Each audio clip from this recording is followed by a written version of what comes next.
fourth digit might contain a code that represents the vehicle's weight, horsepower, or both. 1. Yeah, 1 horsepower. Well, that's all it says. It says L. The fifth digit often identifies the platform of vehicles such as van, pickup truck, trailer, sedan. Somehow when I was in the bathroom, Courtney decided that she wanted to learn what her VIN meant. So I come out and she's like fully decoding her VIN on her car, being a complete loon. So today what we're doing is we are plasti-dipping Courtney's emblems and logos and stuff. We did it a while ago, but we did it in like the middle of winter, and 1, don't do that, and 2, it didn't really adhere right, and it was cold, and we missed a couple good angles. We did it really sketchily outside in the freezing cold. It didn't turn out very well. And then we were washing the car one day this summer, and it just started coming off, so I just yeet right off with the power washer, and then we said we would do it, and we've left it like all year. So today we're going to be redoing that. And there's a lot of people out there who probably know how to use plasti-dip, but I mean the first time that I did it, the first time that I used it, I googled it to make sure that like it works the way people say it works, and I know that there's always new people getting new cars and wanting to do stuff to them, and plasti-dip is something I would highly recommend, because if you don't know if you want to do it for sure, for instance my wheels on my Cruise, I painted them white with plasti-dip for $40 first to make sure I wanted them white before I went and painted them white for real, because then you can't go back. Does that make sense? Did I say that properly? Yeah. So I always think it's a good option, especially if you have like a lease car or whatever, anything. For whatever option, whatever boat you're in, I would recommend plasti-dip. It does work. I've used it many a times. And today I'm gonna show you guys how.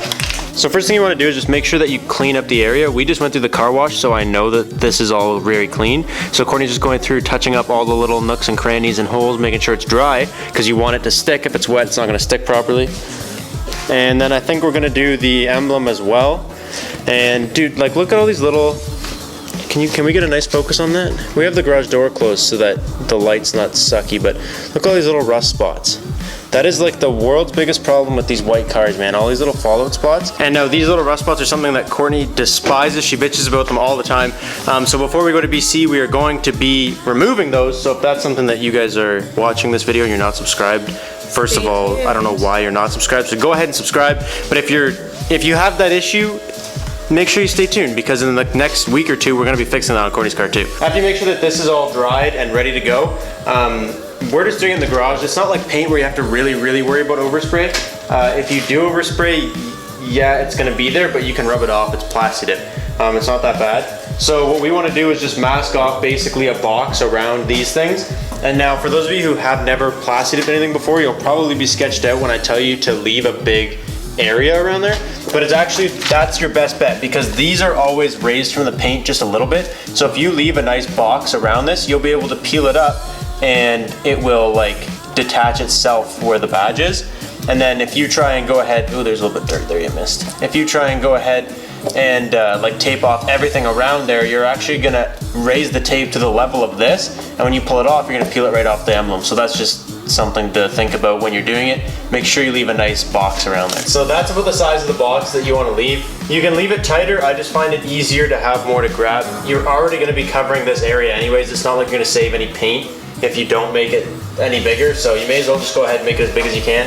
And then we're just going to mask off just what's around it. You have to be careful with it, but like I said, it's not like paint. You don't have to be like super duper cautious in the same way. I feel like this was a bit excessive. Usually I use like a drape or like a sheet or something, but today this is all we had on hand was newspaper, so we're using newspaper. If you looked at this video to learn how to do this, you're probably still sketched about the fact that you have to paint it on the paint, because even Courtney's like, I don't remember painting it on the paint. That doesn't seem very good. I've done this plasti-dipping cars like at least 20 times. You'll be all right.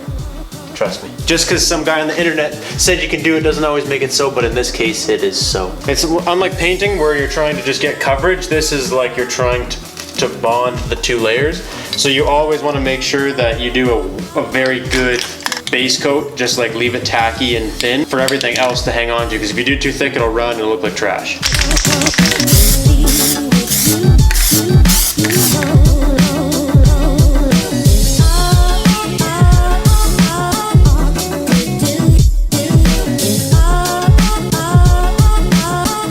But we're slowly running out of daylight and I don't have anything to like a hair dryer or like a heat gun or anything where I am right now. So I'm literally just fanning it with a box just to make sure that it's nice and dry before I start peeling it off. So we left about 10-15 minutes between each coat. I think we did a total of 4 coats.